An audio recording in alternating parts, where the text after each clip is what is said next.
सभी शिक्षक साथियों को मेरा नमस्कार। साथियों, आज इस वीडियो में हम दीक्षा टीपीडी कोर्स 21 जिसका नाम है जोड़ और घटा बहुअंकीय संख्याएं के आकलन भाग में पूछे गए सभी प्रश्नों को देखेंगे। आइए वीडियो को शुरू करते हैं और इसमें पूछे गए प्रश्नों को देखते हैं। सृष्टि को दूध वाले को 215 रुपये देने थे। उसके पास 500 रुपये थे। बाकी रुपए का हिसाब उसने कुछ इस तरह निकाला। सृष्टि के हल करने के तरीके से उसे किन अवधारणाओं की समझ में मदद की ज़रूरत है? तो यहाँ पर संख्या मात्रा की समझ, दो अंकों के जोड़ और घटा की समझ, अंदाज लगाना और स्थानीय मान की समझ। संख्या की मात्रा की समझ, दो अंकों के जोड़ और घटा की समझ, अंदाज लगाना और स्थानीय मान की समझ। किरण ने रंग बिरंगे अलग अलग आकार के पत्थर दो अलग डिब्बों में इकट्ठे किए। एक डिब्बे में 145 पत्थर थे और दूसरे डिब्बे में 40। किरण के पास कुल मिलाकर कितने रंग बिरंगे पत्थर थे? ये सवाल किस प्रकार का इबारती सवाल है? तो यहाँ पर चौथा विकल्प सही है, जहाँ परिणाम पता करना होता है। तो ये जहाँ परिणाम पता करना होता है, इस प्रकार का इबारती सवाल है ये। इसका सही ऑप्शन है चौथा, जहाँ परिणाम पता करना होता है।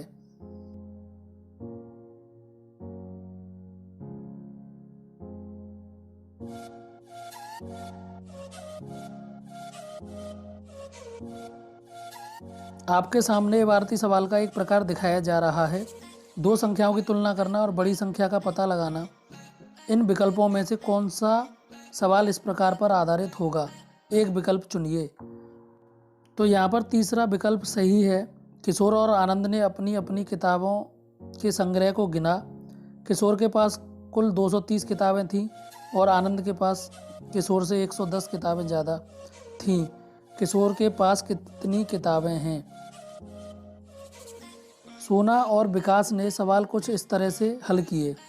दोनों सवालों में से उनकी टीचर को सोना के सवाल हल करने का तरीका सही लगा। क्या आप सोच सकते हैं कि उनकी टीचर को ऐसा क्यों लगा होगा? तो यहाँ पर विकास ने संख्याओं को हासिल करके घटाया और सोना ने संख्या को दोबारा समूह बनाकर घटाया। तो ये दोनों ऑप्शन सही हैं। यहाँ पर विकास ने संख्याओं को हासिल करके घटाया।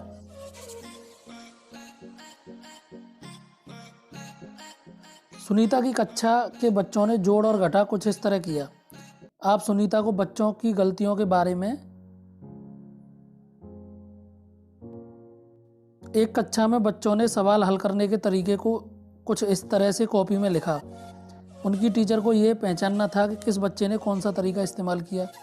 क्या आप इसमें से इस टीचर की मदद कर सकते हैं? तो यहाँ पर तीसरा ऑप्शन सही है। मिश्रित तरीके, सैकड़ा, दहाई और इकाई को क्रमबद्ध तरीके से जोड़ना या घटाना। स्वाति ने ये सवाल इस तरह हल किया। इन विकल्पों में से उसके इस्तेमाल किए गए तरीके को चुनें। यहाँ पर दूसरा ऑप्शन सही है। संख्याओं को सैकड़ा, दहाई, इकाई में समूहीकृत करना। दूसरा ऑप्शन सही है। यहाँ पर संख्या को सैकड़ा, दहाई, इकाई में समूहीकृत करना। कृतिका ने एक सवाल इस तरीके से हल किया। इन विकल्पों में से तरीके का सही नाम चुनें। यहाँ पर पहला ऑप्शन सही है। इकाई, दहाई, सैकड़ा के अनुसार समूहीकृत करना। कृतिका ने सवाल को इकाई, दहाई और सैकड़े के अनुसार समूहीकृत किया है। कक्षा में बच्चों के तरीकों और उनकी सोच के बारे में बात करने से क्या फ़ायदा हो सकता है? यहाँ पर तीसरा ऑप्शन सही है। और तरीकों और गणित की अवधारणाओं की समझ के लिए मदद मिलती है।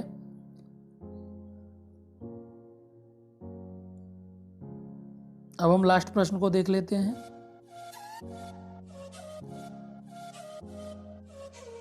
बच्चों में अवधारणाओं की समझ को विकसित करने के लिए किन बातों का ध्यान रखना जरूरी है?